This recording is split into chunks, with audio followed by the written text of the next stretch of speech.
दोस्तों, हिंदू धर्म में गाय को माता का स्थान दिया गया है, इसीलिए गाय को गौ माता कहा जाता है। और हिंदू धर्म में गाय को माता का दर्जा देने की वजह से ही बहुत ही पवित्र माना जाता है। यह भी कहा जाता है कि गाय में 33 कोटि देवी देवता विद्यमान होते हैं, विराजमान होते हैं, या ऐसे कहें कि 33 कोटि देवी देवता उनमें वास करते हैं। इसीलिए गौ माता को बहुत ही पूजनीय माना जाता है। कहा जाता है कि गौ माता को कुछ भी खिला देने से या उनकी सेवा करने से काफी शुभ फल की प्राप्ति होती है। और यह भी कहा जाता है कि गौ माता उनकी पूजा करने से सभी देवी देवताओं की पूजा करने के बराबर का फल प्राप्त होता है। वैसे भी गाय का महत्व तो वैदिक काल से ही चला आ रहा है और खुद भगवान श्री कृष्ण भी गौ माता से काफी स्नेह रखते थे, इसीलिए उनकी सेवा करते थे। दोस्तों, गौ माता की सेवा करने से या उन्हें कोई छोटी से छोटी चीज भी खिला देने से या उनके सामने कोई मंत्र बोलने से बहुत ही शुभ फलों की प्राप्ति होती है। ऐसा माना जाता है कि आपकी सभी समस्याओं का अंत हो जाता है, चाहे समस्या कितनी भी बड़ी हो, कितनी भी मुश्किलों में आप फंसे हो। गौ माता की सेवा करने से या फिर उन्हें छोटी से छोटी चीज या उनके प्रति कोई भी उपाय करने से आपकी वह सभी समस्याओं का अंत हो जाता है। गाय माता को दूध देने वाली माता कहा जाता है। गाय का दूध बहुत ही पौष्टिक होता है। कहा जाता है कि गौ माता को जो दूध होता है वो अमृत तुल्य होता है। गाय के दूध से बने घी, पनीर, दही सबसे शुद्ध होने के साथ ही शरीर के लिए काफी सेहतमंद भी होते हैं। गाय का गोबर, गौमूत्र भी काफी लाभकारी माना जाता है। यह भी कहा जाता है कि गौमूत्र को पीने से कई प्रकार की गंभीर बीमारियों का भी इलाज हो जाता है। और गाय के गोबर से सूखे उपले बनाकर उसे जलाने से निकलने वाले धुएं से हवा में मौजूद विषैले कीटाणु भी खत्म हो जाते हैं। यही कारण है दोस्तों कि कोरोना काल में भी इसका बहुत इस्तेमाल किया जा रहा है, ताकि वातावरण में से एक और कीटाणु और विषाणुओं का नाश हो और साथ ही साथ घर में सकारात्मकता भी फैले। अगर किसी व्यक्ति के मंगल ग्रह के दोष हो या फिर सूर्य दोष हो तो ऐसे में गौ माता को यदि आप गुड़ खिला देते हैं, वहीं अगर कोई चंद्र ग्रह या शुक्र ग्रह को मजबूत करना चाहते हैं तो गौ माता को रोटी खिला देते हैं, तो आपके जीवन का बेड़ा पार हो जाता है। दोस्तों, आज की इस वीडियो में हम आपको यह भी बताएंगे कि आपको गौ माता को जो आटा आप खिलाते हैं, सुबह सुबह उठ करके जो आप गौ माता के लिए लोहा निकालते हैं, लोहा भी कहा जाता है, उसे जो निकालते हैं और लोहा खिलाते हैं, अगर आप उसमें एक चीज, खास चीज अगर आप डाल देते हैं तो आपके जीवन में किस प्रकार से बदलाव आ सकते हैं, आपकी रूठी हुई किस्मत भी किस प्रकार से पलट जाएगी और आपके घर में सुख समृद्धि आएगी।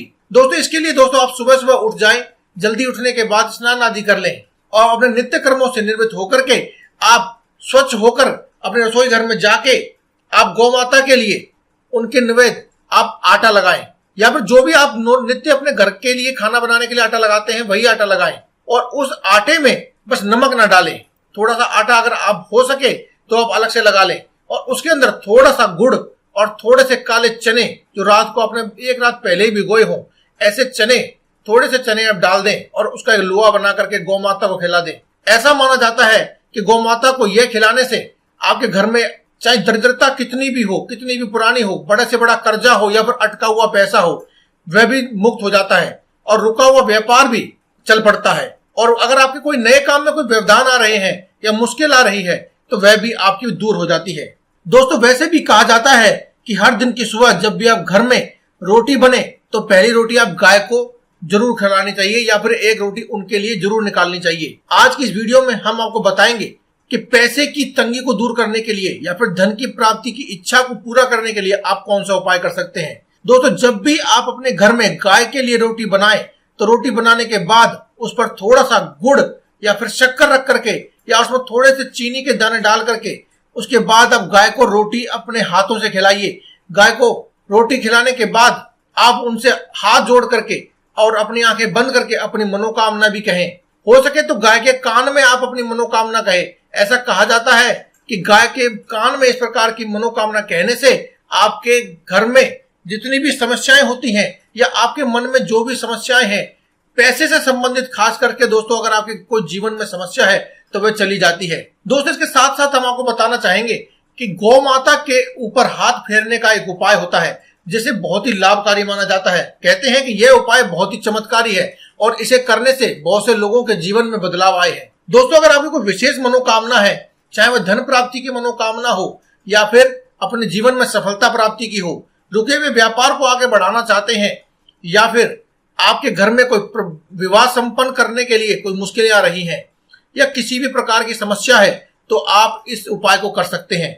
दोस्तों, इस उपाय के लिए आपको एक दिन पहले ही कुछ काले चने भिगो कर रख देने हैं, और अगले दिन यानी जिस दिन आपको उपाय करना है उस दिन आप सुबह जल्दी उठ जाएं और अपने नित्य कर्मों से निवृत्त होकर के आप उन काले चनों को लेकर अपने घर में जो मंदिर है वहां पर बैठ जाएं और एक देसी घी का दीपक जलाएं। ध्यान रखें कि ये देसी घी का दीपक गाय का देसी घी का दीपक होना चाहिए, किसी और घी का नहीं। उसके बाद आप माता लक्ष्मी और भगवान विष्णु की पूजा करने के बाद ओम नमो भगवते वासुदेवाय इस मंत्र का 11 या 21 बार जाप करें, और अपने घर में जो रसोई घर है वहां पर जाकर के आटा लगाएं और उस आटे में उन चनों को डाल दें और उससे एक रोटी बनाएं। उस रोटी के ऊपर थोड़ा सा गुड़ रख करके आप गौ माता को खिलाएं, और गौ माता को खिलाने के बाद गौ माता की पीठ को सहलाएं, और पीठ सहलाते हुए अपनी मनोकामना, जितनी भी आपकी मनोकामनाएं हैं या फिर आपकी जीवन की समस्या है, उन्हें आप कह दीजिए। ऐसा करने मात्र से ही आपके जीवन की सभी समस्याएं खत्म हो जाती हैं और देखते ही देखते आपकी सभी मनोकामनाएं भी पूरी हो जाती हैं। इसके अलावा दोस्तों, अगर आप ये सभी उपाय करने में सक्षम नहीं है तो आज की इस वीडियो में हम आपको एक मंत्र भी बताने वाले हैं। इस एक मंत्र को आपको केवल गौ माता से कह देना है, या फिर आप गौ माता के सामने खड़े होकर के इस मंत्र का उच्चारण करें। दोस्तों, गौ माता के लिए किए जाने वाले सभी उपाय 33 कोटि देवी देवताओं को सीधा संबोधित करते हैं और उन तक आपकी बात पहुंचाते हैं, आपकी समस्याएं पहुंचाते हैं। ऐसा माना जाता है कि साक्षात 33 कोटि देवी देवता विद्यमान होने की वजह से गौ माता के लिए किया गया कोई भी उपाय आपको बहुत ही जल्दी फल प्रदान करता है, और सभी उपाय एक तरफ और गौ माता के लिए किया गया उपाय एक तरफ। इसीलिए दोस्तों, आज की इस वीडियो में हम आपको एक ऐसा मंत्र बताने वाले हैं। ये खास मंत्र है जिसे अगर आप गौ माता के सामने खड़े होकर के बोल देंगे तो आपके जीवन में चाहे कैसी भी समस्या हो और चाहे आपके मन में कैसी भी मनोकामना हो, वह पूरी हो जाती है। बस आपको ध्यान रखना है शुद्धता का। जी हाँ दोस्तों, इस उपाय के लिए भी आपको जिस दिन भी आप ये उपाय करना चाहें उस दिन आप सुबह जल्दी उठ जाएं और स्नान आदि करने के बाद अपने सभी नित्य कर्मों से निवृत्त हो जाएं और अपने घर की साधारण पूजा जो आप हर रोज करते हैं वह अवश्य करें। उसमें माता लक्ष्मी और श्री हरि विष्णु का भी ध्यान करें। उसके बाद अगर आप कुछ गौ माता को खिला सकते हैं तो वह अपने साथ लेकर के जाएं, या खिलाना चाहते हैं तो भी अपने साथ लेकर के जाएं। लेकिन अगर आप ये सभी कार्य करने में भी सक्षम नहीं है तो आप केवल खाली हाथ चले जाएं और जहां कहीं भी आपको बैठी हुई गाय मिल जाए आप उसके सामने खड़े होकर हाथ जोड़ करके गौ माता की ओर देखते हुए इस मंत्र का जाप करें। मंत्र इस प्रकार है दोस्तों, ओम सर्वदेवमय देवी लोकाना शुभ नंदिनी मातमम विशिष्ट सकलम कुरु नंदिनी। दोस्तों, इस मंत्र का आपको केवल 5 बार जाप करना है। अगर आपको ये मंत्र याद न रहे तो आप वीडियो को पॉज करके इस मंत्र को लिख लें और उसे अपने साथ लेकर के जाएं, और लिखे हुए मंत्र को आप अपने हाथों के बीचों बीच रख करके आप गौ माता से ये 5 बार इस मंत्र को कहें और उसके बाद अपनी सभी मनोकामनाएं भी कह दें। इस मंत्र के उच्चारण के बाद गौ माता को नमन कीजिए और मन में अपनी सभी मनोकामना कह दीजिए। ऐसा करने से आपकी मनोकामना शीघ्र पूर्ण हो जाती है और साथ ही में आपको सभी देवी देवताओं का आशीर्वाद भी मिल जाता है। इसके अलावा दोस्तों, आपके जो 9 ग्रह होते हैं वह भी प्रसन्न हो जाते हैं। अगर 9 ग्रहों में से कोई भी ग्रह आपको कोई गलत प्रभाव दे रहा है तो वह आपको सकारात्मक प्रभाव देने लगता है। इसके अलावा दोस्तों, आपको जब भी मौका मिले तो गौ माता की सेवा अवश्य करें। उन्हें हरा चारा खिलाएं, रोटी आदि खिलाएं, जितनी संभव हो उतनी आप उनकी सेवा करें। महीने में 1 बार गौशाला अवश्य जाएं और वहां जाकर के गाय को हरा चारा अवश्य खिलाएं।